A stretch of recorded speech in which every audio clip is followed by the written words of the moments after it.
Everyone, I know it's a bit of a mess in here still. Actually, it's a huge mess, and I've been trying to clean it up, but it's going to take a while. But I just want to show off this. Now, I found this at the thrift store a few weeks ago for, well, there was a sale that day. It's a weekly sale that they have, so it was actually $6.42 instead of $8. So basically what this is, it's an AT desktop computer with a Socket 7 motherboard. With a 133 megahertz processor. It's manufactured by PC Tailors, it says. Signature Series Pentium, so it's a Pentium 1. I've never heard of PC Tailors, by the way. I looked them up, I couldn't find any info. But one thing that's interesting about this, it's from 1997, but it still has the turbo button and the key lock. Now, some computers at that time still had the key lock, but not a lot that I've seen anyway had the turbo button still. So that's pretty cool in itself, this model. It comes with a 16 times CD drive. Just CD-ROM, not CD rewritable, obviously, not at that point. And just, a floppy drive.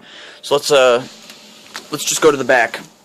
Now, as I said, it has the AT ports, so I do have an adapter for the keyboard, which looks like this.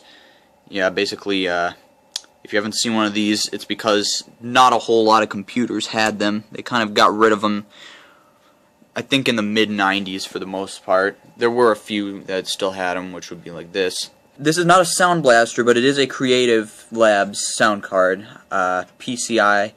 It doesn't work with DOS, unfortunately, so I couldn't really run anything DOS-based on here, at least not with sound. Just a very generic kind of video card, not, that's it. It's not really a brand name either, it's just some kind of no-name. This must have been a pretty cheap computer at the time.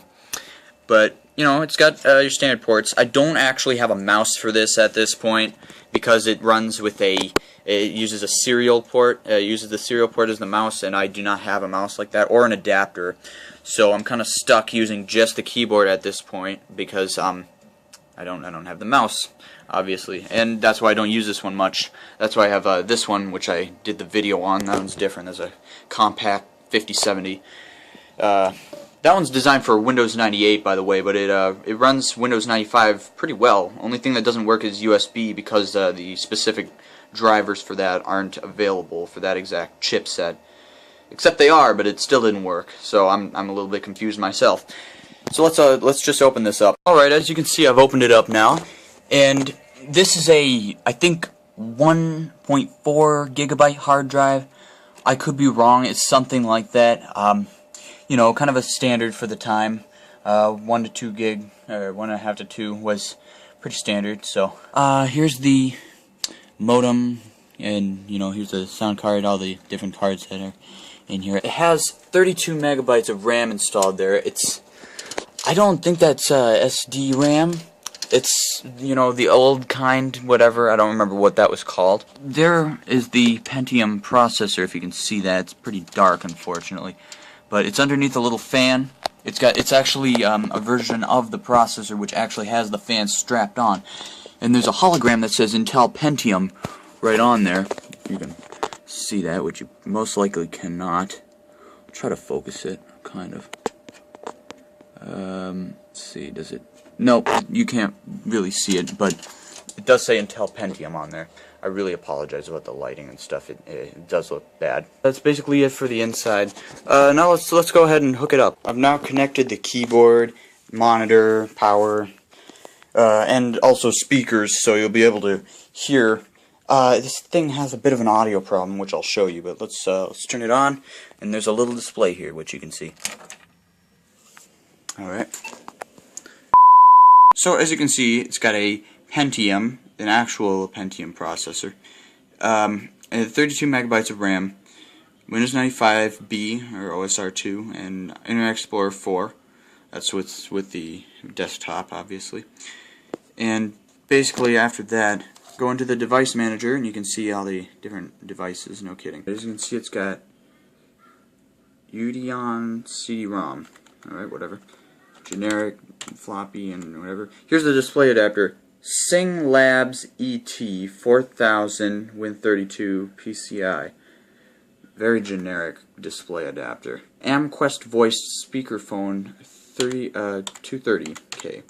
Sound Blaster Audio PCI, except it's actually not a Sound Blaster. It's a Creative sound card, but it's not a Sound Blaster, so I'm guessing it's just kind of a generic driver for Creative sound cards.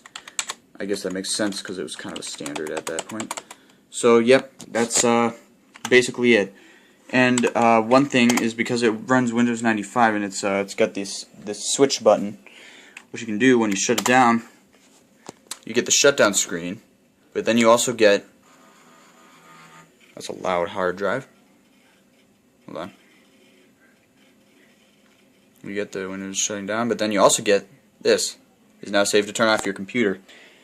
Now that was, obviously a lot of people saw that back then, especially if they had like 486 computers that originally ran DOS and they usually had the switches. Sometimes they weren't switch buttons, sometimes they were just switches on the back, obviously. Yeah, it's a pretty cool computer.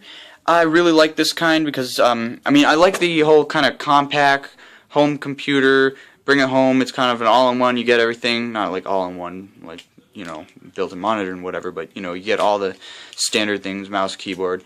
I kind of like these kind of, you know, what you see is what you get, kind of beige box, customizable, because these were, you know, they didn't have a lot of expansion ports and stuff like that, but these just, you know, got 2 here, you got like 5 in the back, you got quite a bit. I kind of like these kind of boxy, beige, I don't know. This one's obviously faster too, so that's why I use that one as my main Windows 95 system. And as for this, apart from aesthetic value, no pun intended, I don't really have a use for it. It's slower than this one. I don't have the keyboard for no, mouse, sorry, I do have the keyboard. I'm not sure. I'm probably going to give this to a friend. I don't know what I'll do with it. Maybe I'll just store it away until I can find a better use for it.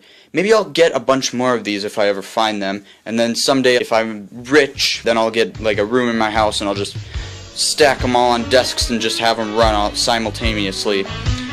just for no reason. That sounds like a great thing to do. On a side note, I'm probably going to be getting a job soon. I will probably be getting more money, being able to get more things to show off on this channel.